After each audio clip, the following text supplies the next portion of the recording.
Right. When it comes to domestic violence and mental health, domestic violence is simply the harmful acts that are directed to an individual or what we refer as victim who is in a setting that he or she is well known. And this can be done by maybe an ex-partner, can be also a partner, can be done by family members or relatives or people that are simply known to that victim. And when we talk of mental health, mental health refers to the ability of an individual to negotiate the normal stresses of life and to be able to be well psychologically, physically, socially, and spiritually, and not just the absence of disease. There is a definite link between mental health and domestic violence. When we talk of types of the domestic violence that we have, we first know of, we have sexual violence that can be either perpetrated towards the adults or even children. We have what we call physical violence, and these are the acts that consist of like beating, slapping, the battering that we find sometimes in the houses, and also emotional violence, and this can include some of the deeds that can demean an individual. We have also verbal violence, whereby one gets words that are sometimes demeaning to that person, against that person. We also have what we call economic violence. This is whereby one doesn't have freedom to maybe get any source of income as much as they have that ability to do so. And also we have other cultural practices like what we call female genital mutilation. And these are some of the domestic violence that we can be able to allude to, and not forgetting also about the child abuse, which consists of things like child neglect, exploitation, whereby we see like there is child trafficking and also children engaging in sex at a very early age, and also what we call negligence from the parent as well. Thank you. In fact, to add to what Doreen has said, child abuse can also encompass things like denying children their basic rights, such as shelter, food, clothing, education, even the right to be able to be taken care of by their loved ones, such as parents and caregivers. Women, both men and women actually go through abuse. But we often hear about women going through abuse because of the way we have been socialized. In most African countries, it is considered uncool or weak for a man to cry or to show that they have been harmed in any particular way. So domestic violence, intimate partner violence, and other forms of violence actually do occur both to men and women, and actually more to women than men, but you hear more about women talking about or coming out about domestic violence because it is more culturally acceptable. All right, and maybe to add on what Doc you've mentioned is you see that most of the time women, they have what we call maybe a good health-seeking behavior. Mm-hmm. You'll find most of the time they're in the facility, and maybe once that screening is done, it's so obvious that maybe women will be able to present some of these issues. But at the same time, as you say, I agree that also men go through violence, and that is why we see also the suicide cases among men are high. That means there are some issues they are not able to express, they are not able to talk about, and now without that support that they need, because we know violence causes traumatic issues, then that means they end up committing suicide. So you're then saying that men might not have as many avenues as women, mm-hmm. First of all, for people to discover that they're either going through abuse, or perhaps let's say to engage with the healthcare system. Yeah. And then also men also have poorer health-seeking behavior. They tend to go to come to the hospital or to look for help at the last minute. Mm-hmm. They are trying to do it kimwanaume, isn't it? Yes. Yeah. So nevertheless, yes. We also have some statistics of men who have been able to come forward, and that is able to give a backup that indeed men also undergo violence. And one of the messages we'd like to put across is that if you're in an abusive situation, you need to take care of your life, and it is nothing to be ashamed of. Sure. Seeking help is important. Yeah. Love should not hurt.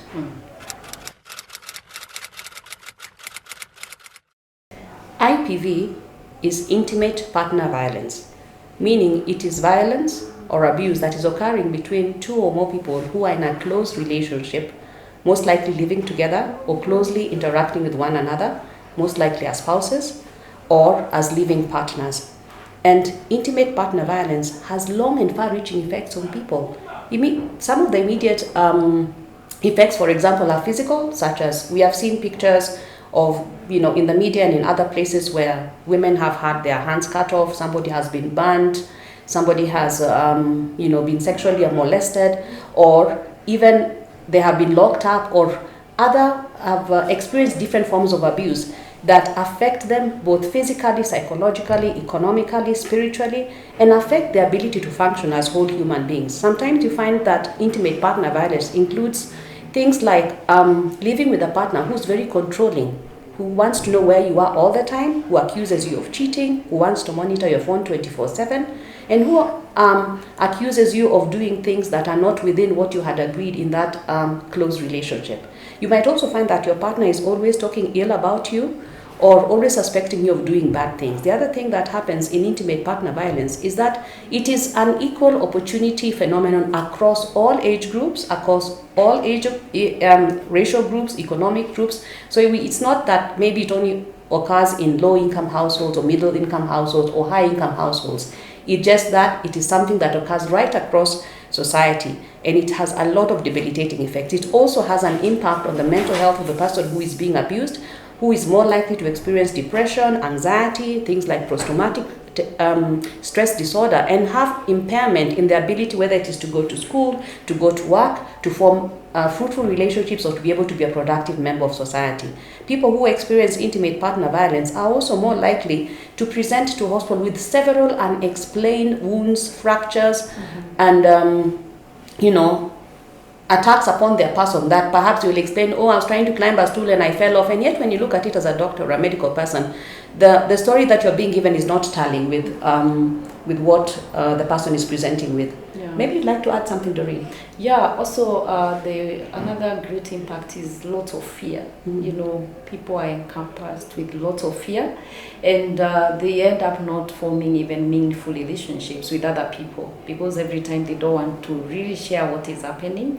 And if there is no intervention, also these people becomes perpetrators in the future, or they may end up also to keep on experiencing violence even in other aspects of their lives. So, and as you've mentioned, the great thing is about the mental issues that come up around that. And then one of the things that we've also noticed, thank you for what you shared, is sometimes people cope with violence by going into substance abuse, using alcohol and other drugs to cope with the bad feelings that they're experiencing, or to numb their feelings. Yeah. Or you then find that they themselves, then, as you say, become perpetrators in the future, because they are not able to resolve conflict amicably, and that is the only way that they have learned on how to resolve conflict, perhaps with their intimate partners. Yeah, and also not to forget that these people can end up committing suicide if they don't have anyone they can speak to. But the thing is, there is help. People can be able to come out before we get to that point of ultimate. Yes, and I also think that part of the reason why people who are going through intimate partner violence might not speak out is the societal expectations. Like, for example, you had a really lavish wedding. You invited all of us. And a church wedding, for that matter. Yes, and we are expecting you to Nawiri, and you, the two of you are church elders, perhaps. So intimate partner violence occurs even in the church and even in faith communities. Yeah. And then when you notice that something is happening to somebody and yet they are not quite themselves, ask your friend, how are you? Are you okay? It's nothing to be ashamed of. It's okay to speak to somebody who's close to you, or to reach out to the domestic violence hotlines, so that you can be able to get help. The other things that I think that also drives intimate partner violence, the underlying thing is cultural norms and the issue of power and control. Yeah. Within imbalance of power and control within a relationship. And then you find, like, for example, people would find it shameful to say that, my marriage is not working. People wonder, how am I going to move on to another place? You're tied economically, you're tied psychologically, who's going to take care of the children? And as, of course, the fear. Yeah. The fear also of the perpetrator, and also your own self-image even within society. So as we have said, intimate partner violence runs through the whole fabric of society, and it is okay to reach out for help. Very true. And maybe before we proceed, Dr., not forgetting about the cycle of violence. Yes. And as you've alluded to, many times people think, why are you staying there? Why can't you just move out? Yes. But there are many factors. When we look at the issues to do like with children, who is the breadwinner of this family, who is supporting this family, and your time, there are many factors. And that is why for these people, they need just an audience, someone who can listen to them without any form of judgment and come up with a way of ensuring safety for their lives. Because we are so quick on saying, get out, why are you sticking there? But we don't know there are many other factors tied towards that, and also the cycle of violence, whereby of course the perpetrator will come and say, oh, I didn't mean to do this, I was under influence, it is the devil, oh, I'm so sorry, sweetheart. And remember, these people are in love, and that is why the saying goes, wenye wamelala kwa blanketi moja, you know, that kind of a thing. Yes. Not forgetting also this cycle of violence is tied around denial because of the factors that we've mentioned. What will people say? Yes.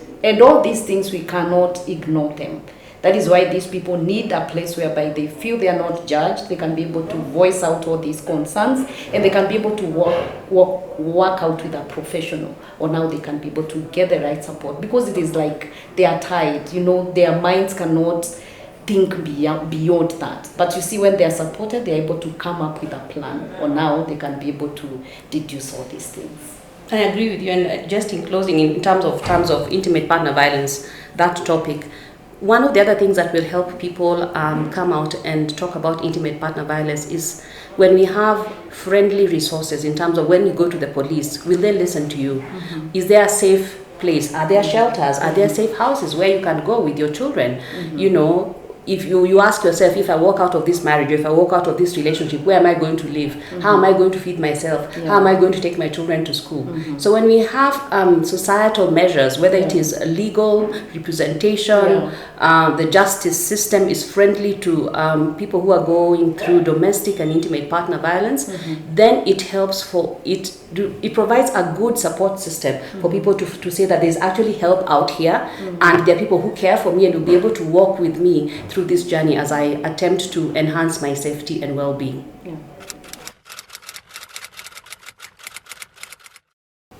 When we talk of child abuse, we usually say this is any forms of violence that are directed to a child which affect the physical, psychological, emotional well-being, bringing lots of harm towards this child. And for us to be able to draw between the child abuse and discipline, because sometimes people abuse children in the name of discipline. Discipline, you're trying to instill, you know, you're putting some guidelines, you're giving some orientation, you're giving some counsel, you're trying to help a child to get to a point whereby they can be able to auto-correct and self-correct them in the issues that they're dealing with. But to the other extreme is whereby now, when we talk of the child abuse, it is any harmful things that are done to once a child. To give an example, like what Dr. mentioned, is whereby a child does not enjoy shelter, clothing, and generally the basic needs, even like food, or the child is neglected or is punished in the name of, because you didn't do this, you're not going to have food. That is a basic need of a child. Or because you've done this, you have to stay outside. You can't sleep in this house. That is child abuse. So anything that is done on the extreme that will be able to bring about the emotional instability, the psychological well-being is not attended to, or this child can be harmed in his or her physical well-being, that is a child abuse. Sometimes we cross the line between abuse and discipline in forgetting that children are people who are still growing, depending on what age they are. If you have a 2-year-old and you send them to bring a cup along the way between the kitchen and the sitting room, the cup broke. You expect that. I mean, you're not very shocked about that. Sure. So a discipline would be defined as helping a child to understand basic principles of living as part of a community or a part of a family, and helping them to understand consequences, to add on to what Doreen has said, to understand consequences, such as, for example, you have not washed your clothes and you needed to go to school. Well, you just have to go wearing the the dirty clothes that you, I mean, that is if you're old enough to wash your own clothes, things like that. And then, for example, you took your sister or your brother's, pocket money, that is wrong. And because I'm giving both of you pocket money, then this time for the next 2 weeks, you're not going to have your own pocket money because of that. Then the other thing is, depending on the age of the child, there's a space and time to which you give corrective action that is verbal, but there's also time and space for you to give corrective action that is, they call it the fivefold ministry, when you apply this to the bottom of the baby. Not quite the baby, but a child who can understand, not in a way as to kill them, but as a way to inflict a consequence so that they know that there is something wrong going on here. Inflict some pain. Yes. That can be able to help them.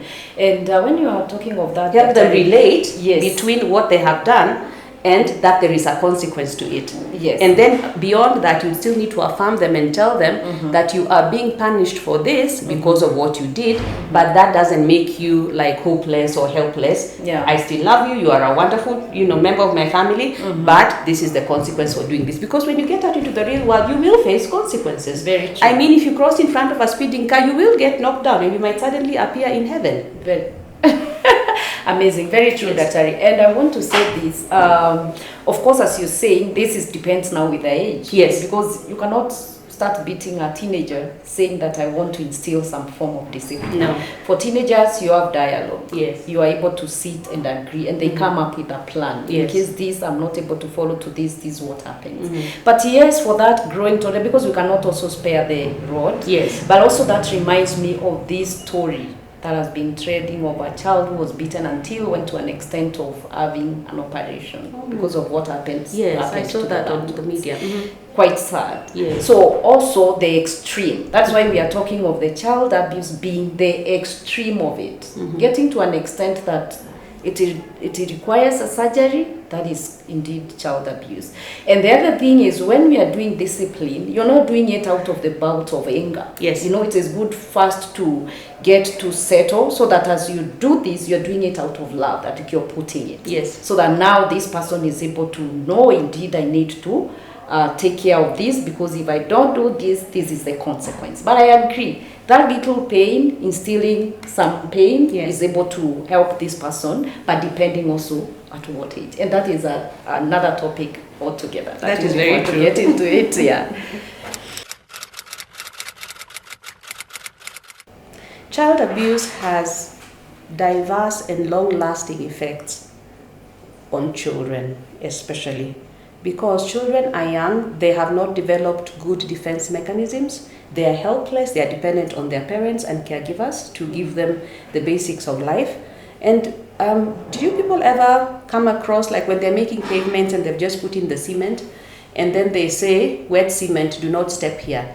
If you step in that wet cement, won't your footprint be forever imprinted there? Or if you write here, so and so was here, Doreen was here. So the brain of a child is at a stage where it is developing and it's highly impressionable, and the things that happen to it have the potential of having a lifelong debilitating impact on a child. To say that in simple English is that child abuse is very, very harmful to children, and it makes them more likely to develop mental health disorders such as depression, anxiety. They're more likely to develop unhealthy coping mechanisms such as becoming perpetrators of violence themselves, using substance as a coping overuse of substance, substance abuse as a coping mechanism, finding it difficult to trust other people and to develop meaningful relationships. And also people who have what we call ACE, advanced childhood experiences, including abuse as children, are more likely to have, are 3 to 4 times more likely to have physical illnesses as they grow up, and more likely to need to attend hospital more times because of different aches and pains that perhaps even when you try and investigate them, you don't quite put your finger on it. So the trauma that they experience as children shows up in your body, in your mind, in your emotions, in your relationships, and generally affects your functioning as you grow up as an adult. And then that has a ripple effect on society. Doreen, would you like to add something? Yeah, as I'm listening to you, it's getting into my mind some of the people I've interacted with who have gone through some childhood traumas. And some of these people have this kind of attention-seeking kind of a behavior. They want every time to keep on being reassured, assured. Even when they're in a relationship, a love relationship, they are like trying to find out, do you still love me? Are we okay? Because of the issues of what they went through and they were not able to vent them and talk them through. And as you say, it also gets toll on them when it comes to issues to do with how you present yourself. Like issues to do with confidence get affected at that particular time. And you see some of these children who go through that those experiences, even in school. They are not some of those children who can come out and say, I want to do this, I want to be a prefect, I want to be, they are those children who are, every time they are up to game, the children who have gone through traumatic experiences, they tend to shy away. They want to withdraw and isolate, even when they are with other children. And then there's also the likelihood that as they grow up, they will form relationships with people who are abusers, because that is what they are used to psychologically. So they feel safe with somebody perhaps who's being mean to them, who's criticizing, who's judging them, who's keeping on telling them that you're helpless, you're worthless, calling them names, because that is what they grew up hearing. So that's their norm. So you see then that's where now trauma therapy comes in. That's where societal comfort and help from different sectors of society is very, very important. In fact, I do hope and believe that teachers, especially in primary and high school, are trained on how to identify children who have been abused and where to send them for help. I hope so. I hope so. Yes. Because I'm also thinking of, I hope it's not getting out of my mind. I'm thinking of these children, like you say, they keep on falling sick. Yes. And some of these sicknesses cannot be verified by even any diagnostics, measures. And you take blood, you send them to the lab, you've done x-rays. Yes. And we've seen some of those coming here and getting admitted with what we call conversion disorder. Because you can't get anything. I remember of a case who said, I can't see anything. Goes to the eye clinic, checked, everything is okay. Until the person who brought a child who was a perpetrator had to leave, and now the child disclosed what she was experiencing. I'm so glad that child was able to access help. And in fact, if you come across children or minors or people who are vulnerable, including the elderly and those with a disability, I'm not saying that being elderly is a disability, but people who are elderly are more dependent on family members and other caregivers.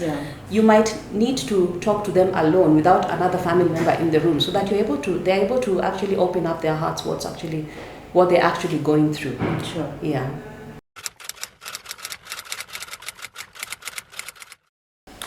Wow, when we talk of responses, we have National GBV Helpline, which is 1195, where people can be able to call. It's a toll-free line.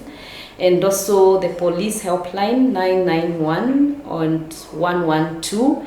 And also we have the child helpline Kenya, which is 116. And also Nairobi GVRC open 24 hours, that is Nairobi Women's Gender-Based Recovery Center. And also we have the FINDA SMS platform, which is 21661. And also at Kenyatta National Hospital, we have our GVRC, that is also housed at Mental Health Department, whereby one can be able to be supported. And also at our Accident and Emergency Casualty, whereby people are getting support if they present with these issues of domestic violence. Thanks for sharing that. Would you like to tell us a little bit about the Dignity Card? Wow. Awesome. Dignity Card is like, we call it a check to our clients. We give them the Dignity Card once they present, especially those who are undergoing sexual and gender-based violence, that is able to cater for every service that they need within the facility. That is Kenyatta National Hospital, not any other facility. So that Dignity Card helps them to be able to have all the assessment they need, if they need to have tests done, x-rays, any other form of support they may need within the facility. That Dignity Card helps, which is a KNH scheme which is amazing that now our survivors can get that support without having to undergo financial constraints. And that is a great support, especially when they are coming from those forms of violence that sometimes are quite demeaning. Thank you for that, bringing up the issue about how religious organizations, communities, elders can come in to prevent or reduce domestic violence. Mm-hmm. I think the most important thing that we all need to agree on first as communities and as families is that domestic violence, intimate partner violence, domestic abuse, and sexual gender-based violence is a crime. It's a human rights issue and it's a crime. Mm-hmm. It is wrong. Mm-hmm. When we are on that same page where people agree that inflicting pain or any form of harm on another human being or even on a child is wrong, then I believe that the community leaders, religious organizations can be able to speak to their members, to be able to recognize toxic relationships, mm-hmm. and to be able to recognize that domestic abuse, even within a faith marriage or a faith-based marriage, is something which is wrong and something that needs to be attended to. Mm-hmm. And staying on for the sake of the children is actually more harmful than helpful. I'm not saying that if you're in a domestic violence situation, walk out now, but I'm saying that's important to seek help. Perhaps, Doreen, you can enlighten us more on how religious organization community elders can help their members seek help and come out of domestic violence situations. Great. And thank you, Dr. Ari. I want to respond by saying that we must agree that this indeed is a criminal engagement where the violence is involved.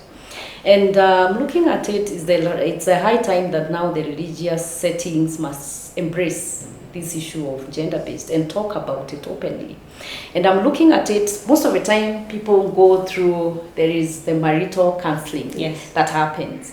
I think one of the approach should be, because we need to be proactive other than reactive every time this thing come up, early enough to be able to, as we do that the marital counseling is being done, it's good to establish what could be some of the factors, what could be some of the traumatic experiences you might have gone through. Because remember, people who have gone through traumatic experiences, if they are not supported, they either become the perpetrators or they can experience the violence again.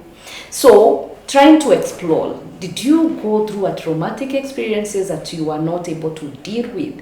And start now linking up these people with the professionals to support them, because they are out there. There are people doing even the pro bono, services. So that now out of that, as you do all this, you're not extending this thing into this marriage. And in case this is happening, these are the things that are not supposed to be swept under the carpet in the name of, we want to protect the name of our organization.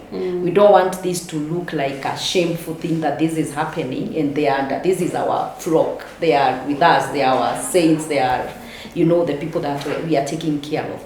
This is the high time that to be able to come out and talk about this and also bring a lot of psychoeducation also within these settings, that people can be, the awareness can be created, that these things can happen. They are not happening out there in Casablanca, they can also happen within our setting. And in case these things happen, it is the high time to come out early enough so that you can be supported before it gets to, that point of people now are doing things that are not quite healthy. And once that one is done, then I think things will look better than they are. And we brought about the issue of incorporating the psychoeducation, yes, which will help now we communicate, especially the partners communicate in relationships. We have been having also the dating violence, people who are dating and they are experiencing forms of violence. So when we bring about the communication, which I think sometimes is done in the premarital counseling, but it needs now to be strengthened, because sometimes the orals, but when the theories come, the application part of it, it becomes another thing altogether. Yeah, and maybe Doc, you can maybe add something else. Talking about communication, I think we need to understand that when people get into a relationship, they are coming from two different backgrounds, and they have been socialized differently. So I think it's important that when people get into relationships, to try and learn and understand the other person and make an allowance for them and don't mind read what you think your partner is doing or has done. And when there is something that you need to discuss, try and discuss it when you both are rested, have had a good night's sleep, and you can actually talk about it without throwing stones literally or physically at one another. Yeah. The other thing that I think is important is parenting skills, especially for the younger generation. When we grew up, I think our parents had a lot of support in terms of the surrounding community, and nowadays we're finding nuclear families in towns who are having to depend on themselves under a high stress environment with a lot of economic pressure. And therefore helping young parents to be able to deal with what it means to be a parent, and also to learn the personalities of their children and skills on how to interact with them so that both parent and child have a good fit, I think would be an important thing in preventing domestic abuse and violence. The other thing that would help in preventing child abuse is you might find also that a parent might have a mental health disorder such as severe depression, or they have psychosis, they've lost touch with reality, and people have not realized, and therefore the way that they're treating that child is out of the anger and distress, psychological distress that they are experiencing, and therefore that means looking out for one another as communities. And talking about in the faith-based communities, I think the faith-based communities need to come to a place where there is zero tolerance to domestic abuse, to child abuse, and it's something that's talked about openly. That can happen because no human being is perfect. And then also, safety begins with you. Safety begins with you and I. Me saying that when I am angry, I'm not going to interact with another person when I am not in control of my emotions. When I find that I'm overwhelmed, killing myself or harming my child or harming my spouse is not the answer, and there is no relationship worth dying for. Yeah, very true. Yes. I agree, and that reminds me of this doc. Many times we do medical camps within the maybe churches, but we've never thought of doing a medical camp that is specific for trying to get to know the welfare of people, mental health. A campaign within Come, let's scream, let's know what's happening. Could it be because domestic violence is intertwined with mental health issues? So I think also it's a high time to embrace the issue of having these campaigns, having these medical camps, and now incorporate the issue of mental health and domestic violence screening. And I went by saying that life is not an action movie. Stop violence. I so totally agree with you, Doreen. I want to add just one last thing, that there are also measures that the government can do to help us prevent domestic and intimate partner violence by making our surroundings green, having public spaces where people can distress, having places where you can go to have fun activities with your spouse, with your children, with your friends, making sure that there is enough public lighting and you have good paths and good roads and everything, so that you're not having road rage. You're not coming out to take out on your spouse something because somebody cut in front of you on the road, or did something crazy, and the person who's going to get the brunt of your anger is the people at home, your loved ones. So as we've said earlier, safety begins with you. And love should not hurt. Absolutely. I'm Dr. Violet Okech-Helu, consultant psychiatrist and chair of adult psychiatry and pioneer of the Doctor Wellness program at Kenyatta National Hospital. Safety begins with you. I'm Doreen Bae, a consultant psychologist and a gender-based violence focal point of contact with Kenyatta National Hospital Connect project. Life is not an action movie. Stop violence.